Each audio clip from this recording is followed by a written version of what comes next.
First tonight, extremely frustrating, a disgrace, unbearable. Just some of the descriptions from commuters using the Central line recently, which has been plagued with delays. Tonight, Transport for London says it would be introducing an interim timetable in 2 weeks to try and deal with the problems. But the service wouldn't be getting back to normal until the summer. Our transport correspondent Tom Edwards reports on an underground line in crisis.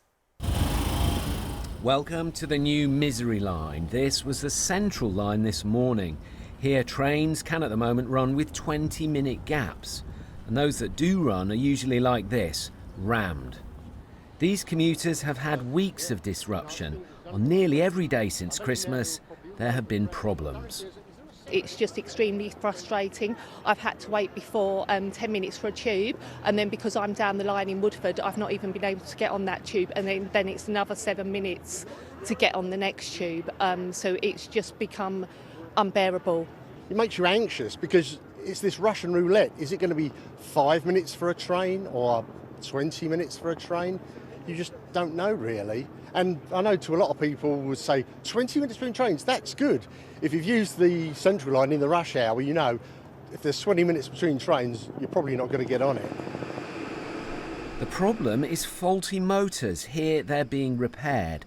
The trains and the motors are 30 years old and the parts are no longer made. It means many trains are out of service. I don't know how these trains are unreliable. You've got trains from the 70s on the Bakerloo line, which are more reliable. It's just many questions need to be answered, really, and it's really infuriating. The letdown is Transport for London. The letdown are then not providing the service for Londoners that we pay and work hard to achieve. Longer term, the fleet is being upgraded, but that will take years. So far, though, none of those trains are back in service. Ideally, transport bosses want to replace the fleet, but there's no money from government.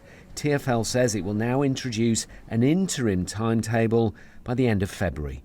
The introduction of the interim timetable will deliver a 3-minute service through the core with typically a 5 to 10 minute wait at the branches.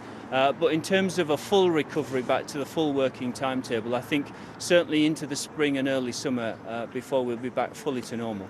Shouldn't the failures of the motor have been foreseen if they are 30 years old? Well, we were working hard and we knew that there was always a level of risk with these particular machines. And we geared up, particularly at this time of year, to see an increased level of failures, but not to the degree that we have seen at the moment.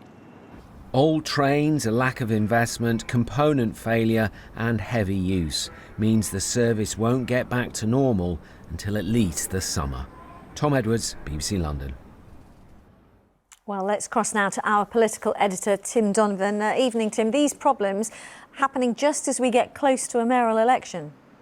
Yeah, a tricky one, not least because it's a time when we're all looking at what he's spending his money on and what he wants to spend his money on were he to be re-elected next year. And it's emerged over the last couple of months that he's got more than £500 million, nearly £600 million more than anyone thought would be the case. He's putting 140 million into free school meals for some primary school pupils. He's had to put some money towards tube workers to avert strike action. And then there's nearly 150 million, which is the cost of freezing his fares next year and trialling an idea of off-peak Fridays. Now, he will say, if you freeze fares, you bring people onto the network and you get more revenue in the end, plus there's a cost of living issue. But when he's done it in the past, people have pointed out that cost £640 million or more, which is money you could use to put back into the system. And when you have these really bad growing problems on a line like the Central line at this time, you can see that people are asking whether it's the right time to freeze fares. Do you think people would prefer to get into work and travel around on time rather than paying 20p less a day? Well, I think that the choice isn't between freezing fares and new trains on Central line. The choice is between new trains on Central line with the right support from government, or TfL having to renew these trains with them being refurbished. It simply isn't possible to have new trains on the Central line, just TfL going it alone. Riz-Elated, as we heard today, is that he's found some more to put into policing, £150 million, or just short of that extra to go into policing. But we know that's not enough to satisfy the Met Commissioner and his desire to bring in the reforms that are needed there at the pace they're required.